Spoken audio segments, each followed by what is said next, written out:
sometimes in business is that, is like having that tenacity and willpower just to keep on pushing and pushing when everybody else was giving up. Yeah. But it is a fine line trying to do that and flogging a dead horse. And, there's definitely some times that maybe blurred those two things. But yeah, I think that one of the reasons we were successful is we just didn't say no. Hi everyone, welcome to this episode of the Make It Happen show, the 100th episode and also the last episode of season 2.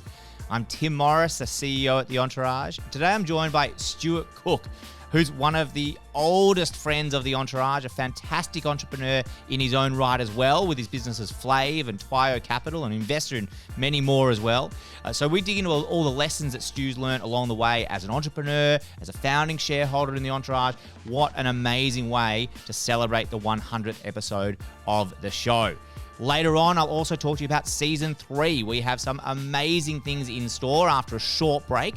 So for everyone that's been listening along, thank you very much. For everyone that can't wait for season 3, like me, I'll tell you all about it at the end of the show. Let's get into it. Fantastic. So good to get into this 100th episode, and for it, could not think of a better guest than Stuart Cook, who, as you will learn, has been on the journey with The Entourage for the whole time. It's Stewie. How are you doing? Really well, and so excited to be here. Fantastic. So let's actually go back. You've had a pretty illustrious entrepreneurial career already, from CEO of Zambrero at 23. Now you're co-founder of 2 businesses, investor in many, many others, including The Entourage. So over that journey, what are a couple of the keys to make it all happen? Yeah, so I think, I've been very, very fortunate to have a great career in, over the last 10, 15 years in business. But I think that, I've also been very fortunate at times as well. And so I might sort of start off with some of the success with Zambrero and some of the things we did really well there. So for some of the audience who don't know about it, Zambrero is a Mexican food franchise. It's got now over 200 locations. I was there from 2 to 100 as the CEO. I wasn't the founder, but came on board and, as the CEO and equity partner in the business, and grew that over a 6.5 year period.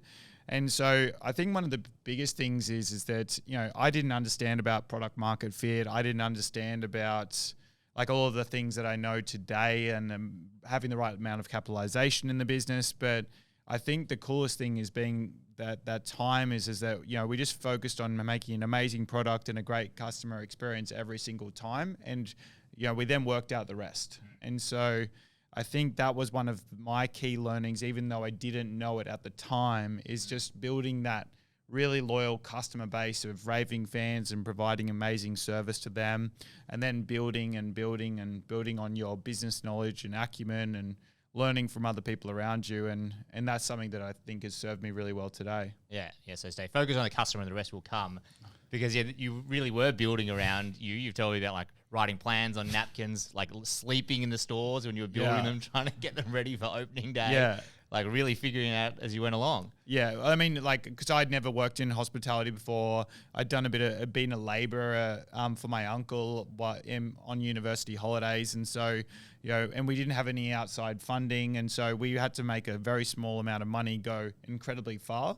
And, and with Zambrero days, we didn't have much money. So it forced us to be resourceful. And, I remember this one time that we had to get this big double door fridge and we needed it, and everywhere else it was 20 grand, but we managed to find it somewhere on eBay for 2 or 3 grand, but we couldn't get it anywhere. And, my business partner said to me, he's like, you just have to keep calling people until you can find somebody to deliver it. Because I believe that there is somebody out there and you need to will it to happen. Will is the little guy on your shoulder that is just telling you can do it. And so I think it was about the 20th call that we made. We found a removalist who happened to be going with a half-filled truck, and, that tenacity and perseverance to just keep on going and going. And so, they often say that miners, sometimes it's not about luck. It's they just keep on digging until they found that sort of bit of gold or that diamond. And I feel like sometimes in business is having that tenacity and willpower just to keep on pushing and pushing when everybody else was giving up. Yeah. But it is a fine line trying to do that and flogging a dead horse. And, there's definitely some times that maybe blurred those two things. But yeah, I think that one of the reasons we were successful is we just didn't say no. Yeah. Yeah. And then, staying with those Zambrero days, obviously there was a leveling up happened though over the years, right? You from those first couple of stores, hustle, get the fridge from wherever it was, to then now you're getting serious, right? You're getting into 20 stores, 30 stores, all the way to 100 stores.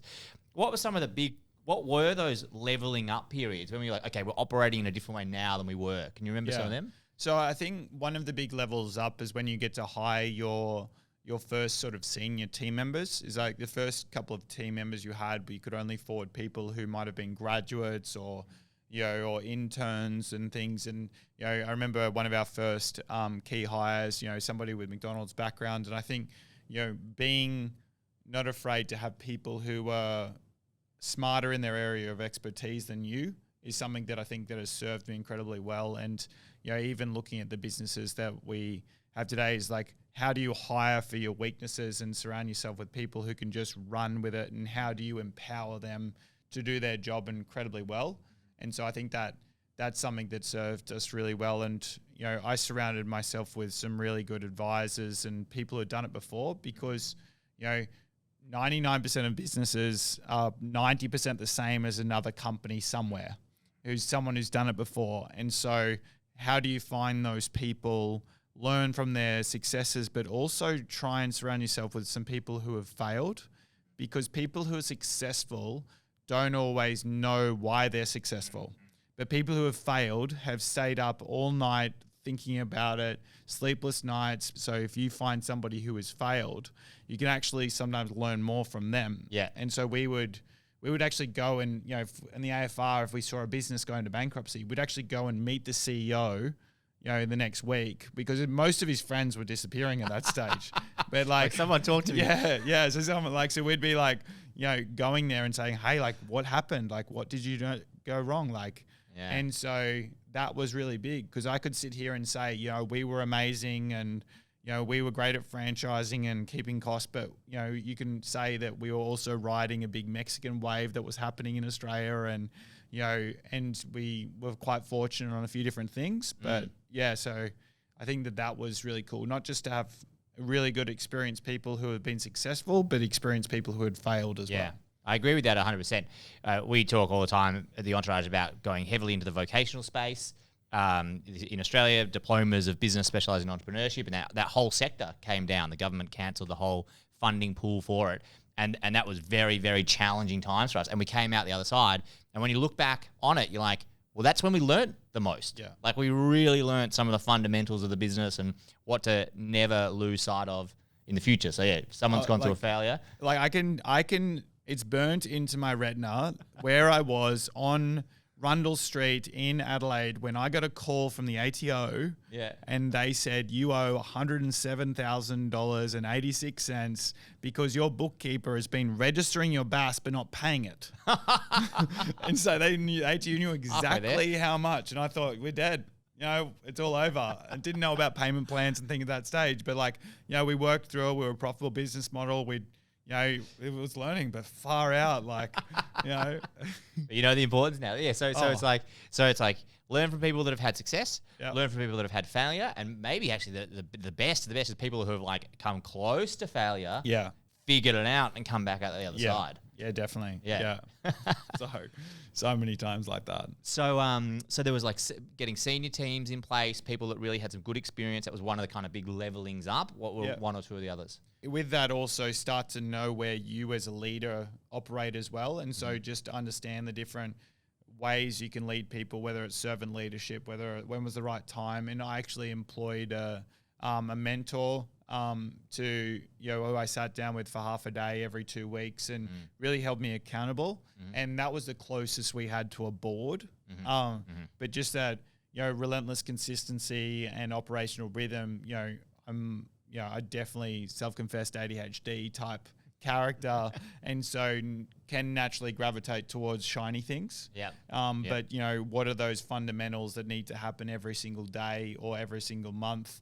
and really get in that routine in order to be able to, make sure the business is successful. Because if you don't get those fundamentals right, it's sort of like, your best sporting team in the world doesn't say go and do a shot or double slam assault, backflip, slam dunk on their first time when it's the game winning last minute. It's like do the jump shot. Just keep on nailing the jump shot, and that's why Michael Jordan was the greatest of all times. Like he was always nailed that jump shot and could always rely on it. Yeah. And so that was one thing that I think was a really big thing for me, is like just nailing the jump shot and the fundamentals of whatever business I was in, but especially Zambrero at the time. And then you can start to add the complexity and things. But sometimes we're just going for the shiny, crazy stuff. Yeah, very, very consistent. It's very fun, but that we see here until it goes all wrong. Well, okay, let's talk about boards, advisory boards. You are, on a number of boards in a number of different capacities. Also an investor in a number of businesses, and so from that vantage point, what are some of the consistent things you see in entrepreneurial businesses? Maybe some of the challenges that they face. That there's a pretty common set of ways to approach them. One of the things that, firstly, probably taking a step back and to work out like what I'm looking for before I even going to a board is to find entrepreneurs who are coachable as well. And that's why really high performance, either high school athletes or semi-professional athletes, I think actually translate really well into business because they're very coachable, and so they'll listen to others and don't let ego get in the way. But I think so that's a big one around ego and willing to learn, but also confident enough to be able to question you from a different opinion. So I think that's one of the big things that I've learned from a board, but also, board diversity is talked a lot nowadays, but I think it's even more and more important. Making sure that you've got diversity of not just in the names of, ethnicity or gender, but you also have in diversity in terms of experience. Because if you've got all the people who have been in food, who in franchising, who have done it in Australia, then like you don't get that sort of well-roundedness to be able to see what's going out in other industries, or what might be covered in marketing, or what might be covered in finance or legal. And so structuring a board has been really, really important, and something that I've learnt the value of over the last few years. Yeah, because everyone comes from their own experience. Yeah. Right? And it doesn't matter how impartial they might be, they still come with a lens through which they see the problem. It's not quite like every problem's a nail and everyone's got a hammer, but they do come always from their perspective. And so you want to make sure that person's, when they come from their perspective, it's going to be different from what that person comes with, and different from them. And then from there, you can kind of like assemble the best pathway forward. Yeah, and even with big decisions like is going out and triangulation, it was one of the things that we always did is that, if I said to you, hey, would you recommend having business partners in your company? If you've only ever had yourself to report to, or you've only like had business partners and had a negative experience with that, like you're so biased towards one or the other, and there's not enough data points. And I think that's one of the other big learnings that he had, is ask that second question of someone. Is like, if I would ask someone like, hey, who's a bookkeeper or accountant you'd recommend? And they go, oh, this person. And then you go, how many bookkeepers or accountants have you had? And they go, oh, just one. I've had them all my life. I'm like, you are not somebody I should be asking. They might be amazing. Might be. Yeah, but it's like you want to speak to somebody who's had 10 and found out that this is the right one because of all these reasons. A follow-up question to that one could be like, have they been submitting your BAS and not paying it? Okay, well, that's better than the one I had. Yeah, and I went from really, really bad to only like better comparably, and they still weren't amazing. But I think that's a big thing that I've learned as well, is just to triangulate from multiple people, but then also ask like how much of an authority I'm there, because people give references or give recommendations way too easily when they're not actually qualified to give them. And so I think that's a big lesson that I've learned in not only being an executive, but also being a board member, when you're putting the right people around you and helping that entrepreneur to be able to build that business. Yeah. For maybe younger entrepreneurs or those kind of like really getting into the rhythm of things with their first or second business, say they've got a board in place, or even just a set of advisors that give them advice. What are a couple of the classic traps that the younger entrepreneur falls into? Like, I know you're giving me all this advice, but I'm going to do this anyway because, that's just how I want to roll. They'll either do that or they'll over-report and spend so much time actually trying to appease the board and be so afraid of them that like they feel like they have to actually put on their best foot forward to the board. And like I've been caught in that at times. Is like you want to be vulnerable. They're on your side. They're there to actually help you. Like whereas I think sometimes you feel like you have to impress them every single time. They wouldn't have agreed to be an advisor or a mentor to you if it was all like if they thought you were perfect and they couldn't help you. Yeah. And so, you want to go them and just bounce ideas off them and say, hey, I'm unsure with things. And I think when you're also getting people around you with mentors or board members is, don't dive in too quickly as well. Like, again, I've been guilty of it in the past where you dive in too quickly because they seem like a rock star on paper, and they probably are, but they may not be relevant for your time within your business as well. And so like if you get somebody who's who's had 1,000 chain or $100 million business but haven't been in a startup for a decade, like they might be just used to such big budgets that they give you irrelevant advice or advice that you actually can't act on. So one is making sure that you get the right person for the right time in your business. And it's not a forever thing as well. And so, if you might say that person is only in there for the next year or two, and then you go, okay, cool, thank you, you helped me get to this next level. And then who's somebody who's taken me from $10 million to $100 million? And that sort of thing. Yeah. And then so the balance for the entrepreneur is to have the right relationship with the board. They reveal the challenges that are happening so they can get help with them. They're vulnerable, but they take the advice on, they triangulate, and then they kind of form their own opinion from that. So it's about getting a really good balance in the middle there. Definitely. Yeah. Hi there, Tim jumping in here quickly to say, if you're enjoying this episode, our team at The Entourage has plenty more for you to sink your teeth into. We not only publish a new episode every week, plus the full video on YouTube, we also have heaps of resources and tools on our website available to help you build and scale an impactful business. You can find the link to all of this in our About section. Also, so you never miss any of the insights and strategies from our guests, don't forget to subscribe to learn more each week. Now, let's get back to the show. So, you've been on the Entourage journey since inception. I have. Founding shareholder on the advisory board. What are some of your favourite memories along that 12 years? Zambrera was just about to move into Sydney, and we were sharing back before there were WeWorks, before there was share offices, there was a place called the Fishbowl, and there was like a foosball table, and it was like Silicon Valley, like startup little hub. We had 2 desks that you had to move chairs to open the door to get into, and Jack was there, and he's like, "Oh, you're the Zambrera guy," and we were BRW's fastest growing franchise at the time. It was probably 2010, 2011, and but we were so poor. That's why you don't trust those magazines. They're like a lot of crock of shit on those lists. And so, but a great PR for us to be able to also help get franchise and things. And he's like, "Oh, you have to come along to this thing that I'm running this weekend called the Unconvention." I'm like, "That sounds sick." And so I went there.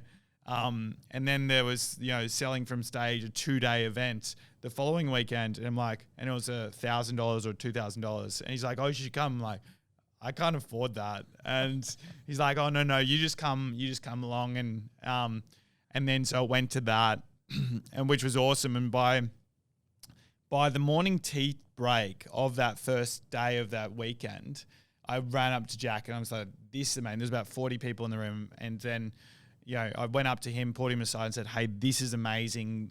I want to be a part of this. It's so great to be giving back to different entrepreneurs and helping educate." And, I think when you mentor people or help them as well, you actually become a master of something as well, see one, do one, teach one to become a master at anything. And so he's like, I said, "How can I be a part of this?" And he's like, "Oh, well, you've got, 6 restaurants. You must know about scaling operations. Do you want to speak tomorrow? And so I presented for 3 hours on scaling and scaling your operations of a company. So that evening, after going for drinks, went back, did a pitch deck. But it was basically just funny photos, and every funny photo I told a story about systemizing your business. And then after that, again, being so poor, Jack was paying me $60 an hour to go and mentor some of the companies that were going through the programs of Saleable and Scalable. And so I was mentoring for an hour a month, 20 different startups. Yeah. And after hours. So I'd be doing my Zambrero work, and I'd be building sites, and I'd be then mentoring other places, and then which was, again, amazing, and I got to learn a lot and made so many great friends. And then there was an opportunity to invest when Jack was buying out his old company, MBE Education, and so I put together some money to be able to go and invest that. And because I knew and I'd hoped that one day Zambrero would exit, and I wanted to be able to invest in early stage startups. And so I figured that anybody as an entrepreneur who was willing to invest in their own education would be the right type of person to invest in. Yeah. And never in my wildest dreams did I actually think that the entourage would actually be as successful as it has. I just wanted access to deal flow. Sorry to disappoint you. I know. It's both. It's amazing. It's amazing. And so, that was one of my first amazing experiences. And from what was cool is, so that 2-day event, 4 out of my 6 groomsmen I met on that day. Wow. Yeah. That's for my amazing. wedding, 5 years later. Yeah. So, I think that we all got to join and, be there as part of the community on our own growth stories and helping each other and sharing different things. And, that's definitely one of the best sort of experience. I still think meeting you is a funny one, but I'm not sure if we're going into that. We're actually roommates. At one point, that's a story. That's a story. Definitely another time. It's kind of like the fishbowl, actually. I felt It was. Yeah. So, let's do a similar kind of like review of the entourage journeys we did with Zambrero. Like, in your mind, from your perspective, what were a couple of the big steps up for the entourage?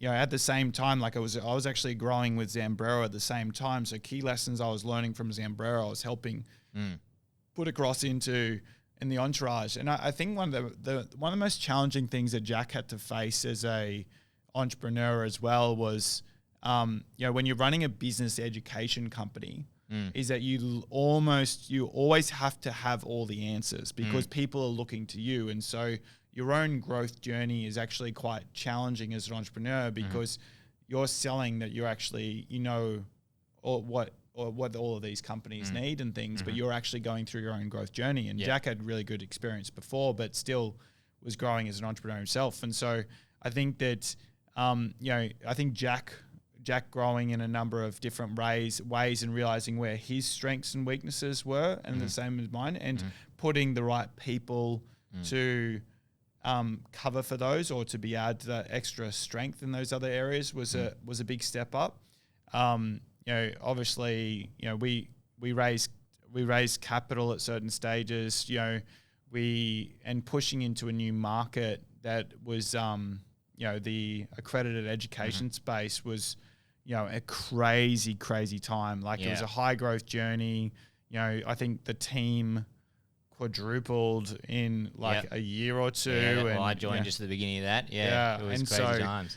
There was a big realization for us when all the funding stopped as well. Is of how hard that hit, and I think that was a big lesson with Jack and I, because I don't think we'd actually stepped. I don't think either of us had any massive business hits in our career at that time. And so we always thought that things were rosy, and we weren't looking at what are the potential risk profiles that can happen to a company. And I think that that's something that a lot of companies don't do as well enough, as well as, when they are going well, is what are the things that could derail them, and what would you do if that happened? Yeah. And so, whereas we didn't do that at the time, we'd built a a business model that was just going like that, and set off to do record profits and everything. But we didn't ever consider what that if it all came tumbling down, or super reliance on certain things. And so I think that was a big step up with us. The most valuable advice comes from when you've been through a challenging time, you've learnt the lessons. Yeah. And I know that the lessons that we give our members, the ones that resonate the most, are when we did do something wrong and we fixed it. Yeah. And they don't even need to be as big as that vocational stuff. It's even as like the CRM that we use. Yeah. Like being able to say, like, this is what we used to do and this is all the problems that we had with it. And so this is why we tore it down and rebuild it again. Like, that's a valuable lesson. Because it's not just like, oh yeah, it was easy. Yeah, we nailed it the first time. Like, what do you learn from that? Well, and I think that's the difference between intelligence and wisdom. Yeah. So, and I think people can confuse that sometimes as like people, you can be the smartest person in the world, but you can't always foresee what happens in the world. Whereas wisdom is just going, and you can only get wisdom through experience. And so that's when you like, and so like with the CRM example, like you are now wise towards that because you've gone through and experienced different ways. Yeah. Very smart. And so that's why I think having, when you talk about young entrepreneurs and who they should have around them, is that getting those people who are wise is really important. You actually might be smarter than them, in an IQ test, but like they've been through so much that you scars. Yeah, they've got scars. They can show you what happened here, and that was my CRM. That was the vocational space. Yeah, and so I think that's really important. So you can pull from those. We also learned at certain points as well is that not to always listen to the people who we viewed as almost gods in our sector and things as well. And so, that goes back to a bit of that triangulation piece as well, is like you might have a few people telling you one thing that just doesn't actually sit right. And if they can't if you keep on, you still feel comfortable enough with them that you can pressure test their assumptions and thinking as well. And as long as they're humble enough to be able to go, actually, you're right. Like, I've never thought about it like that way. But if you're too scared of those people who you admire to ask them and challenge them on their thinking, then you don't actually get like the core juicy stuff from them. Yeah, it is such a delicate and important balance to be able to take on the advice of the people of wiser, more experienced people, but also listening to your own intuition, which Jack does talk a lot. Like when we were going through that period, when he was talking to the accountants, they were like, too hard to dig out of this. And he said, and he's like, no, I refuse to believe that. Yeah. And, a couple of us refused to believe it as well. And so, now 5 years later, thank God he didn't listen. Let's talk about Flav. So you've gone and launched a brand new restaurant concept right in the middle of a global pandemic. Yeah. Been waiting for this opportunity. I'm going to wait until it is the perfectly hardest time ever to launch a hospitality business. So run the listeners through Flav. What's the core concept? Because it's so interesting. And how's it been up till now? Yeah, no, thank you for that. And so Flav is a flavor-forward business that just happens to be plant-based. And so the inspiration for this and why the timing is now is that, my wife, Samantha, who while we were on our honeymoon, she actually got airlifted to hospital and spent 7 days in intensive care because of a really bad bacterial infection. And so as part of her recovery, she had to go plant-based because of all her microbiomes had been sort of flushed out with all of those antibiotics. And, I thought that she is cool enough to go and continue on our honeymoon after being airlifted to hospital in Costa Rica. I can deal with going plant-based for a month, begrudgingly at the time. And so, but then I think one of the biggest things is that it was around about that time we started realizing more about becoming a bit more of a conscious consumer. And so where your food comes from, the impact on the environment. And so, a lot of our investments now in the past, we started to see some different threads about, making positive difference, health and wellness, environmental technology. And so we've now dedicated our lives now and our capital to only ever investing in things that are making the world a better place. But, at 35, now 36, decided that we've got enough energy to be able to go in and do something that can be meaningful, because, even Zambrero, when there was only 100 restaurants, we were feeding 1% of the population of Australia per week. And if you actually think about that, like, you can actually start to make incremental change when you are building a big scale of a business. And so the idea behind Flav is that, as we were going around the world plant-based, we realized that we were sacrificing on quality or consistency, and we were really missing meat, and that actually made it harder to switch across to a predominantly plant-based diet. And, even though intellectually we knew that it made us feel better and it was better for the world around us. And so we wanted to build a brand where you're not compromising on flavor, quality, convenience, and so do something incrementally better for yourself and the world every time you go to the table. And so that's where the idea of Flav was born. And so Flav is a burger and bowl restaurant. We've opened our first one December 7th, 2021. We'd actually raised capital at the start of 2020. And again, you talk about board diversity. This is like one of the best times that board diversity has helped, not only for skill sets, but also geographically as well. So one of our board members she's based in Shanghai. And she helped roll out Starbucks around the world. And she said in January, when we were about to sign a lease in 2020, she's like, hey, there's this thing called coronavirus that has just started coming around, and we're starting to do some lockdowns. If it jumps, it's going to lock down the world. And so, to hear that in the news media sometimes might be a bit of a hype, but to have somebody who was on the ground there in Shanghai early days meant that we didn't have to sign a lease, $250,000 a year, personal guarantees. So 2020 and 2021 would have been a very different story for us. Yeah. And so we chose to focus a bit different on the alternative plant-based protein space. But then, so in 2021, we decided to then go ahead, open, and our goal is to build 1,000 over the next 10 years. And so, we're just doing another raise now. We've already signed a heads of agreement with another country I won't say it because... I know, but I won't let the cat out of the bag. But, for hopefully a 42 restaurant deal, which we're just going into long-term paperwork for. But our goal is to be able to bring plant-based food conveniently and amazingly flavorful to billions around the world. Yeah. That was so lucky that you managed to avoid signing that lease. And there was a silver lining in that kind of like forced delay, I think, for you guys, because you managed to get the product just right. Yeah. Like, you had so much more time that when actually the first restaurant finally launched, you're like, we're ready to go. Scotty, your chef's like, I can bang this out all day, every day. Yeah. And it's great. So that's an advantage out of that. Yeah, it is. And we've also been able to build a lot of systems, and everything we're doing is for scale as well.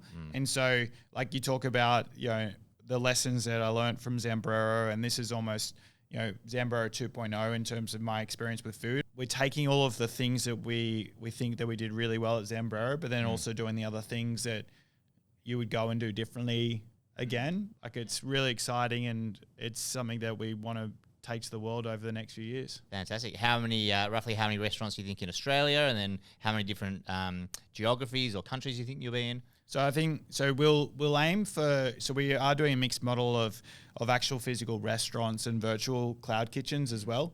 And so every city you might come in with, say, 3 or 4 normal sized restaurants, which feed about 80 people. But then but the challenge with restaurants is they're geographically located. That when you leave that sort of 2, 3, 4 kilometer radius and you want to order Uber Eats and things, you actually can't get the meals.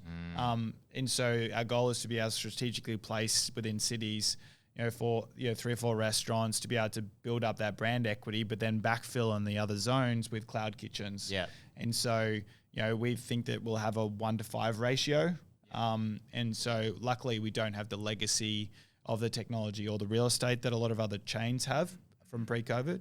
And then these virtual kitchens mean that you can expand very quickly. The founder of Uber Travis Kay has, raised $500 million and has created like a WeWork of kitchens as well. And so they've got hundreds of those. He was calling them dark kitchens though, wasn't he? It sounds evil. Yeah, I know. That's why I've called them cloud. I don't know if I want anything coming from a dark kitchen. Yeah. Well, it was dark or ghost. And I'm like, come on, like let's go with cloud. Cloud's much better. Cloud kitchen's got a nice ring, alliteration. A little bit more techie as well. Get the val up. So yeah.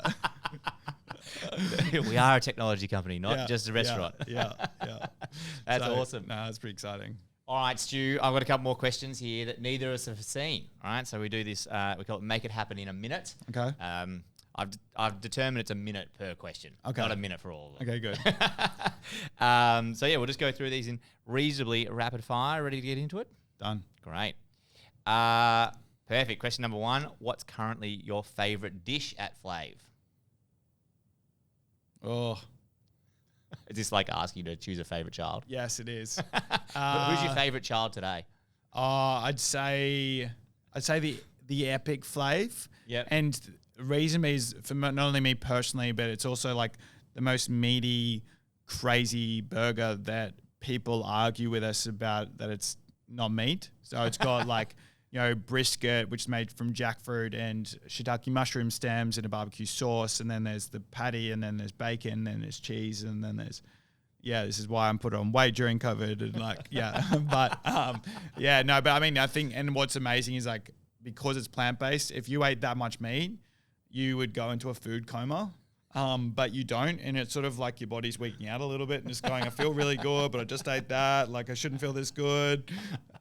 Is it a delayed lag? But no, I think that's the cool one. So yeah. I just got a great image in my mind of someone arguing with you in your restaurant that it is actually meat based. We've had that, and we've had some people come and go, I'm Argentinian, I know what meat is. I'm like, okay, you may well, but you obviously don't know what plant. But I mean, that's the goal. Is like we don't want people to have to compromise or feel like they're compromising to go plant based, and that's what gets us so excited when people go, hey, I wouldn't have come in here if I knew it was vegan. Like if you said you're a vegan, gluten-free place, people were, not sure about that. But like when people go, hey, I tried it, didn't quite realize it before coming in, but I got in here, had it. I'm like, now I'm willing and open to try. Like that's why we do it. That's why we do it. So, yeah. Great. Question number 2. What is one common trait that all business owners you've invested in have? Well, you mentioned coachability before. Coachability is a big one. Yeah. Lack of ego is another one.